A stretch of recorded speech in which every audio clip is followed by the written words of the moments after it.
Business for Bohemians by Tom Hawkinson। बोहेमियंस के लिए business सुनकर बड़ा अजीब लगता है। ऐसा लगता है कोई कह रहा हो अथीस्ट स्पिरिचुअलिटी के रास्ते पर कैसे चले, या कैट लवर्स ये डॉग पाल सकते हैं। ये दोनों चीजें एक साथ कैसे चल सकती हैं? बोहेमियंस तो आर्ट्स में दिलचस्पी रखते हैं, क्रिएटिव लोग होते हैं जिन्हें फुर्सत और खाली रहना पसंद होता है। तो वहीं दूसरी तरफ बिजनेस पैसे ओरिएंटेड होता है, जिसमें आपको हर वक्त काम करना पड़ता है। तो ऐसे में ये बोहेमियंस के इंटरेस्ट के एकदम उलट हो गया। लेकिन इस समरी में आप जानेंगे कि ये दोनों चीजें उतना भी उलट नहीं है जितना हमें लगता है। हालांकि थोड़ा सा कंपैटिबिलिटी की कमी है, लेकिन फिर भी बोहेमियंस और बिजनेस दोनों एक साथ चल सकते हैं। इस समरी में आप जानेंगे कि क्यों बिजनेस जॉब से बेहतर है, और क्यों बिजनेस करना मुश्किल है, और क्यों मुश्किलों के बावजूद आपको ये करना चाहिए। तो चलिए शुरू करते हैं। जॉब के मुकाबले बोहेमियंस के लिए बिजनेस ज्यादा बेहतर होगा, क्योंकि इससे वो अपनी जिंदगी की फ्रीडम बनाए रख सकते हैं। अगर हम बोहेमियंस की लाइफ और बिजनेस को कंपेयर करें तो ऐसा बिल्कुल नहीं लगता कि बोहेमियंस बिजनेस के फील्ड में आ सकते हैं। बोहेमियंस क्रिएटिव प्रोजेक्ट पर काम करने, म्यूजिक सुनने, वाइन पीने, फिलोसॉफिकल बातें करने और शहर की भीड़ भाड़ से दूर घूमने में अपनी जिंदगी बिताना चाहते हैं। अगर आप बोहेमियन हैं तो आप भी अपनी जिंदगी ऑफिस में बैठकर बिजनेस रिलेटेड टिपिकल बातें करने में नहीं बिताना चाहेंगे। सबसे ज्यादा ये कि हम बोहेमियंस अपनी जिंदगी आजादी से गुजारना चाहते हैं।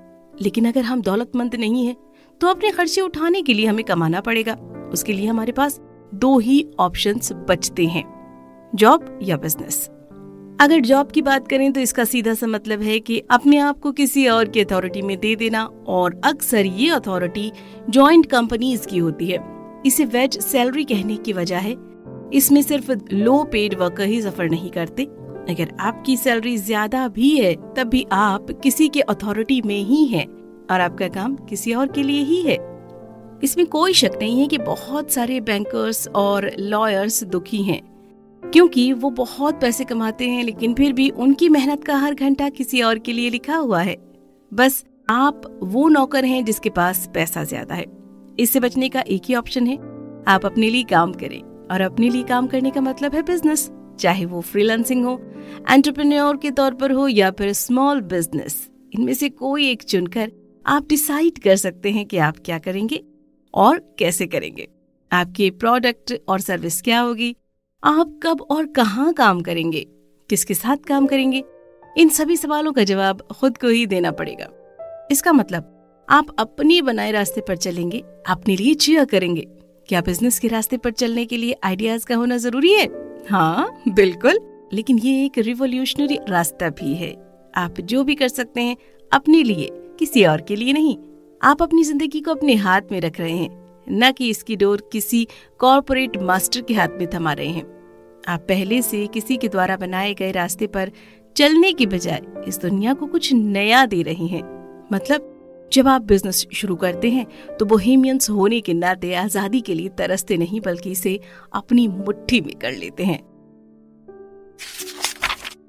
आप अपने बिजनेस में अपनी बोहेमियंस वैल्यूज का इस्तेमाल कर सकते हैं, जो कि बिजनेस के लिए भी फायदेमंद होगा।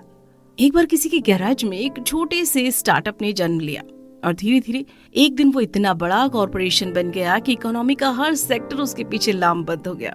बहुत सारे बिजनेस करने वालों के लिए ये एक इंस्पायरिंग स्टोरी है। लेकिन अगर आप एक बोहेमियन हैं तो हो सकता है कि आपको ये सावधान कर देने वाली कहानी नजर आए। दुनिया के कॉर्पोरेट सेक्टर में हो रहे एक तरह से दिन रात मेहनत के अत्याचार से बचना चाहते हैं, न कि उसमें से एक बन जाना। आपके लिए बिजनेस की दुनिया का हिस्सा बनने के और भी तरीके हैं। आप लाइफस्टाइल बिजनेस चुन सकते हैं। स्मॉल स्केल पर चलने वाला बिजनेस है जिसे आप अपने दम पर या किसी पार्टनर के साथ हैंडल कर सकते हैं। मिसाल के तौर पर आप shopkeeper, life coach, consultant, coffee shop owner, plumber या टेलर, इनमें से कोई भी ऑप्शन चुन सकते हैं। बहुत सारे बोहेमियंस के लिए इस तरह की लाइफ सेटिस्फाइंग होती है, क्योंकि इसमें वो अपने लिए ठीक ठाक कमाने के साथ कुछ वक्त भी बचा सकते हैं, जिसमें अपनी मर्जी की जिंदगी जी सकते हैं।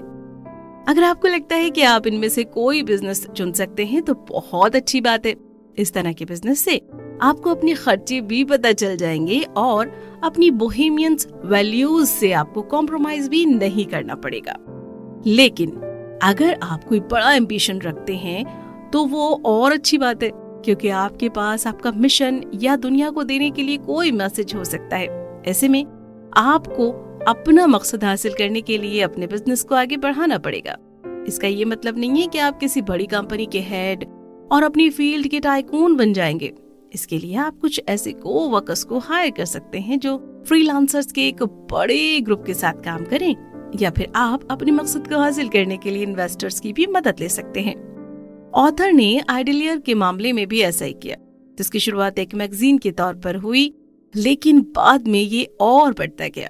ये अब एक पब्लिशिंग और इवेंट ब्रांड है जो Idler Academy of Philosophy, Husbandry and Merriment के नाम से चलता है।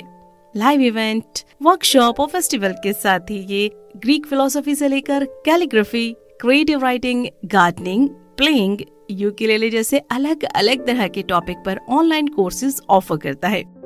हालांकि ये एक छोटे मोटे स्टोर चलाने के मुकाबले बहुत एम्बिशियस नजर आता है, लेकिन ये बहुत बड़ा एंटरप्राइज नहीं है और इसका मकसद पैसे कमाना या ऐश की जिंदगी हासिल करना नहीं है।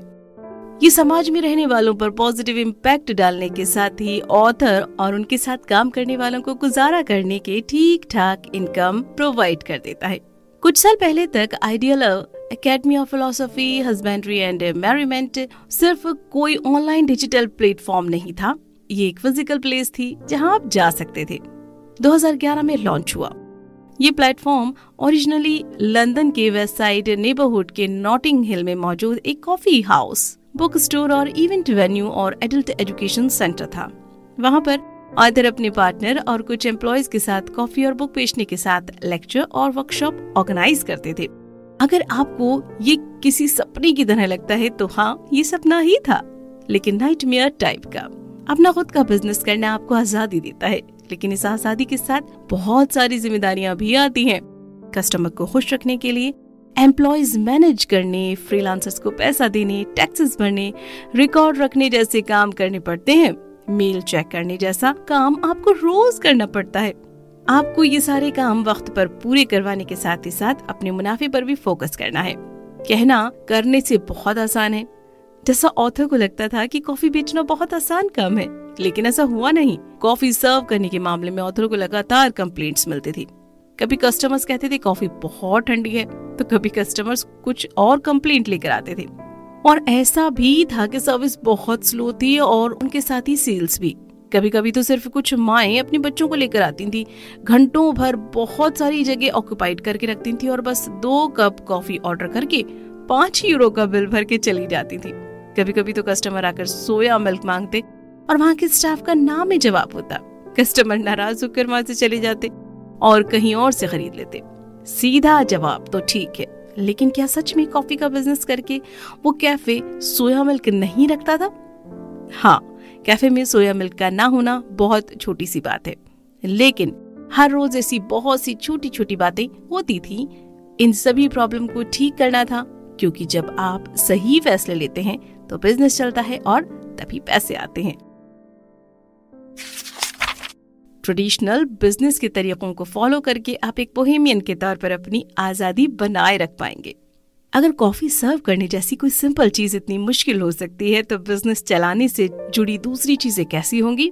इस बात से इनकार नहीं किया जा सकता कि इसके लिए बहुत काम करना पड़ता है, खासतौर पर तब जब आप बिजनेस का कोई ट्रेडिशनल तरीका नहीं फॉलो करते। अब यहाँ पर सवाल ये उठता है कि अपना खुद का रास्ता बनाने वाले बोहेमियन से आप बिजनेस का ट्रेडिशनल तरीका फॉलो करने के लिए कैसे कह सकते हैं? और वैसे भी यहाँ पर बोहेमियंस को बिजनेस में जाने की सलाह इस वजह से दी जा रही है ताकि वो अपनी फ्रीडम बरकरार रख सके। बात सही है, लेकिन अगर आप अपने तरीके से बिजनेस चलाने की कोशिश करते हैं तो आप लंबे समय तक फ्री नहीं रह पाएंगे। आप खुद के बनाए रास्ते पर होने वाली गलतियों को सही करने में बहुत बिजी हो जाएंगे और इसीलिए ट्रेडिशनल बिजनेस प्रैक्टिसेस कारगर हैं, क्योंकि वो मुश्किलों को दूर करने और चैलेंजेस से निपटने के लिए वक्त की कसौटी पर खरी साबित हो चुकी हैं। अगर आप कन्विंस नहीं हो पा रहे हैं तो ऑथर का एग्जाम्पल लेकर देखिए। जब उन्होंने आइडियल एकेडमी की शुरुआत की थी तो उनके साथ क्या हुआ था, बहुत सारे दूसरे बोहेमियंस की तरह उन्हें भी लगता था कि ये ट्रेडिशनल रूल्स उन पर फिट नहीं होते, इसीलिए उन्होंने फॉलो भी नहीं किया। नतीजा ये हुआ कि लगातार उन्हें प्रॉब्लम्स का सामना करना पड़ा। दिन के 14 घंटे उन प्रॉब्लम को सॉल्व करने में चले जाते और वो अपने लिए जरा सा भी वक्त नहीं बचा पाते। उन्होंने शुरुआत में बहुत अजीब तरीके से अपने स्टाफ की हायरिंग की। उन्होंने शॉप के आसपास जो भी घूमता मिल जाता और ठीक ठाक इंसान समझ में आ जाता, वो उसे जॉब ऑफर कर देते। उन्होंने सोचा कि अगर वर्कर्स अच्छी रहेंगे तो वो भी अच्छे से बिहेव करेंगे और सब कुछ अच्छा होगा। लेकिन हुआ कुछ उल्टा। वर्कर्स काम पर लेट आते और फिर वाइन पीने, स्मोकिंग करने और दोस्तों के साथ घूमने में सारा वक्त बर्बाद कर देते और बाथरूम साफ करने जैसा काम भी पूरा नहीं हो पाता, जिसकी वजह से ऑथर को ऐसे काम खुद करने पड़ते। लेकिन जब उन्होंने एम्प्लॉय हायर और मैनेज करने के लिए ट्रेडिशनल तरीके फॉलो करने शुरू कर दिए तो हालात बदल गए। वो अब सीवी, परफॉर्मेंस रिव्यू, रेफरेंस और जॉब रिस्पॉन्सिबिलिटीज के आधार पर ही हायर करने लगे थे। ये सारी चीजें बहुत मुश्किल भी नहीं है और आपको ये सब कुछ करना होगा, चाहे आपके बोहेमियंस वैल्यूज को सूट ना करे तो क्या होता है। नहीं तो आप अपना दिन एक पैशन और आर्ट को फॉलो करने के बजाय टॉयलेट साफ करने में बिता देंगे और यकीनन कोई भी बोहेमियन ऐसी जिंदगी नहीं चाहता। बिजनेस प्लान और अकाउंटिंग सिस्टम बनाकर आप अपने बिजनेस में क्लैरिटी ला सकते हैं। अगर आपने अपने बिजनेस में ट्रेडिशनल तरीकों को फॉलो करने का फैसला ले लिया है तो चलिए अब बिजनेस प्लान और अकाउंटिंग की बात करते हैं। ये इतनी भी कॉम्प्लिकेटेड चीजें नहीं है जितना इन्हें सुनकर लगता है। इन दो चीजों पर काम करके आप अपनी मंजिल की तरफ और आगे बढ़ जाएंगे। चलिए पहले बिजनेस प्लान की बात कर लेते हैं। अगर आपके पास कोई प्लान नहीं है तो कोई बात नहीं। जब ऑथर ने आइडियल की शुरुआत की थी तो उनके पास भी नहीं थी। उन्होंने सोचा कि वो फ्लो के साथ चलेंगे और देखेंगे क्या होता है। लेकिन जो नतीजा निकला उसके बाद से ऑथर को बिजनेस प्लान की इम्पोर्टेंस समझ में आ गई और उनका कहना है कि अपने बिजनेस में क्लैरिटी लाने के लिए आपके पास बिजनेस प्लान का होना बहुत जरूरी है। बिजनेस प्लान बनाना किताब लिखने से पहले आउटलाइन तैयार करने की तरह है। अपने बिजनेस प्लान में आप क्या करेंगे और कैसे करेंगे जैसे बेसिक सवालों का जवाब देते हैं। मिसाल के तौर पर आपका प्रोडक्ट किस तरह की सर्विस देगा, ये लोगों की कौन सी प्रॉब्लम सॉल्व करेगा और वो लोग कौन होंगे। ऐसे कितने लोग हैं जिन तक आपने पहुंच बना ली है और कितनों तक पहुंचना बाकी है।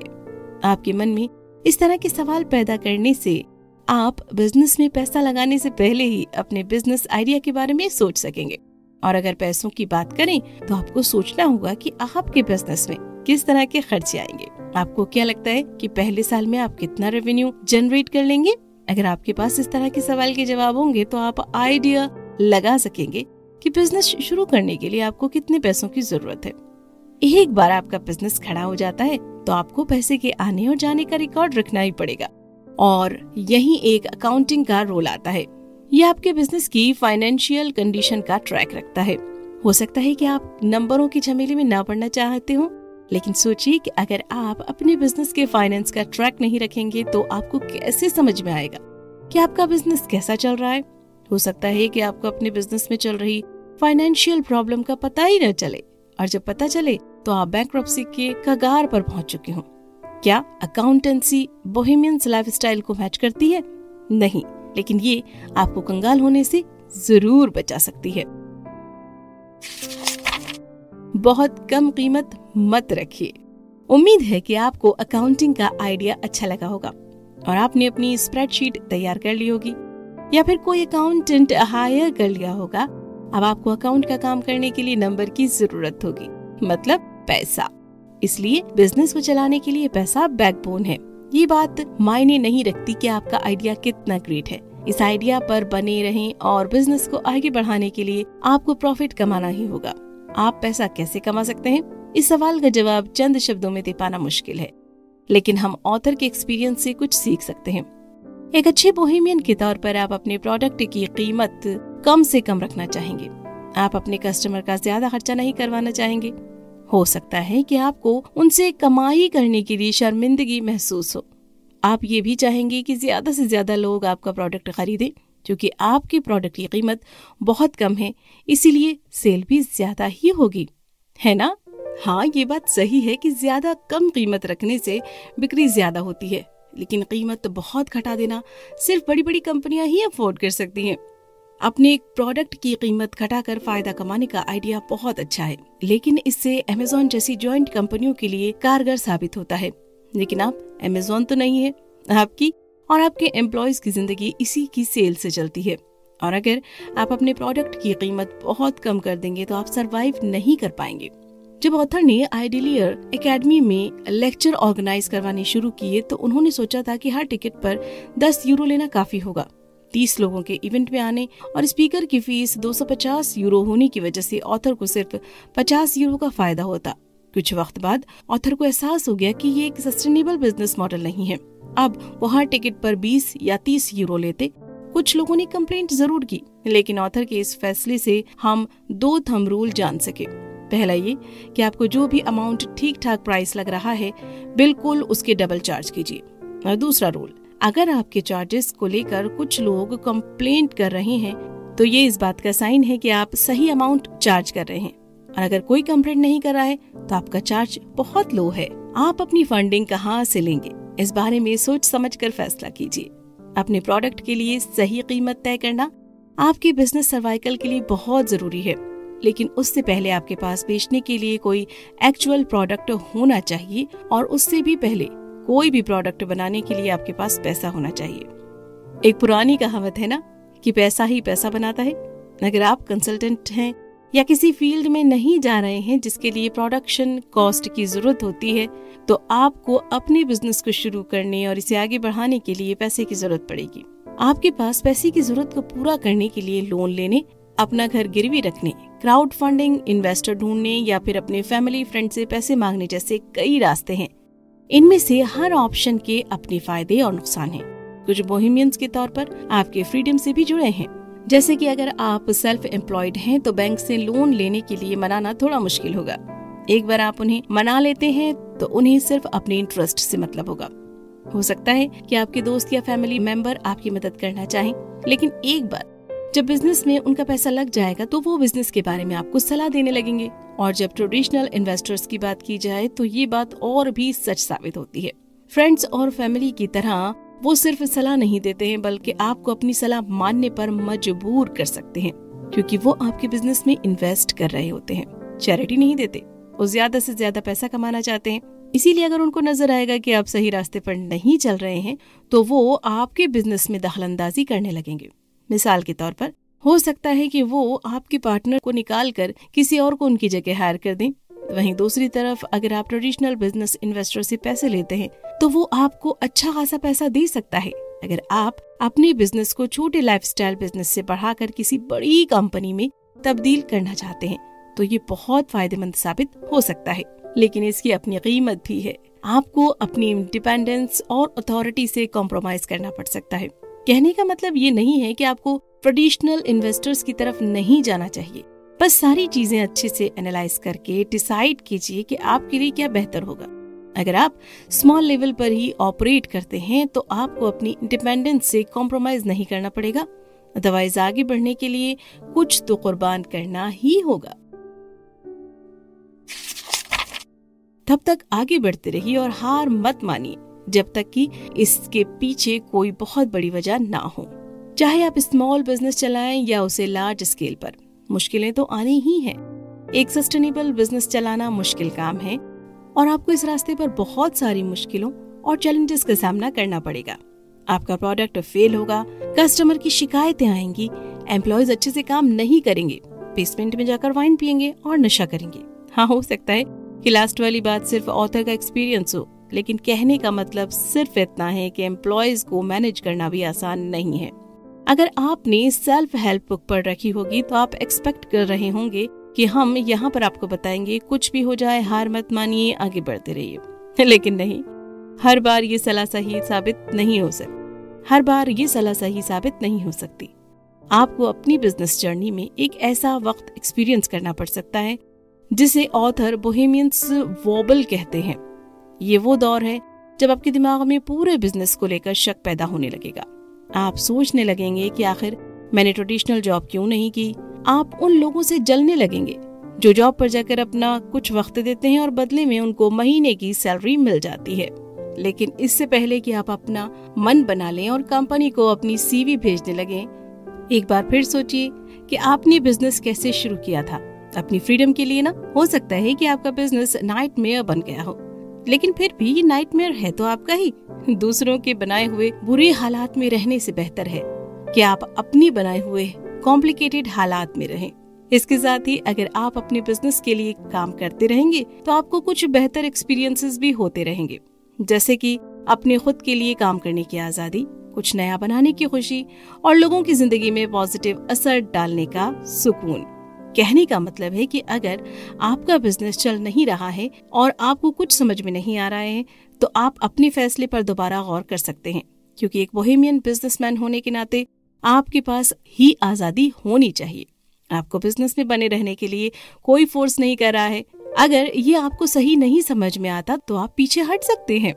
जब ऑथर आइडिलियर एकेडमी का ओरिजिनल फिजिकल वर्जन चला रहे थे तो उनके पास सेकेंड हैंड बुक बेचने, कैफे चलाने, साइकिल पर डिलीवरी देने जैसे कई आइडियाज थे। ये सारे आइडियाज सुनने में अच्छे भी लगते थे, लेकिन जब ऑथर ने इन पर अमल किया तो ये बुरी तरह से फेल हो गए। वो जरूरत भर पैसा नहीं कमा पा रहे थे और इस काम से खुश भी नहीं थे।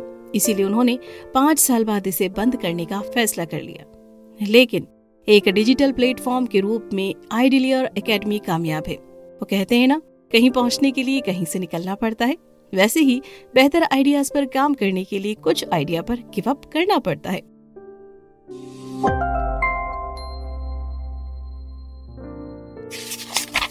कुल मिलाकर एक ट्रेडिशनल जॉब के मुकाबले बिजनेस में जाना बोहेमियंस के लिए बेहतर हो सकता है, क्योंकि इसमें उनके पास आजादी होती है। आजादी को बरकरार रखने के लिए आपको अपने बिजनेस को सस्टेनेबल और मैनेजेबल बनाना होगा। इसके लिए अपनी प्रोडक्ट की सही कीमत तय करने, सही सोर्स से फंडिंग लेने जैसे ट्रेडिशनल बिजनेस तरीके अपनाए जा सकते हैं। अगर एक बोहेमियन अपने बिजनेस को चलाने में नाकाम हो रहा है या अपने काम से खुश नहीं है तो वो ऐसा काम छोड़ सकता है। ये बुक ऐप पर ज़ेबा के साथ आप सुन रहे थे Business for Bohemians by Tom Hodgkinson. ये समरी आपको कैसी लगी? ये बुक .in@gmail.com पर ईमेल करके जरूर बताइए। आप और कौन सी समरी सुनना चाहते हैं ये भी जरूर बताएं। हम आपकी बताई हुई समरी भी जरूर ऐड करेंगे। कोई सवाल, कोई सुझाव या कोई समस्या हो तो उसके लिए भी हमें ईमेल करें और गूगल प्ले स्टोर पर 5 स्टार रेटिंग देकर अपना प्यार बनाए रखें। Keep reading, keep learning, keep growing. क्या आपको पता है कि मौसम हमें हमारे इमोशंस के बारे में क्या सिखाते हैं और कैसे एक लॉन्ग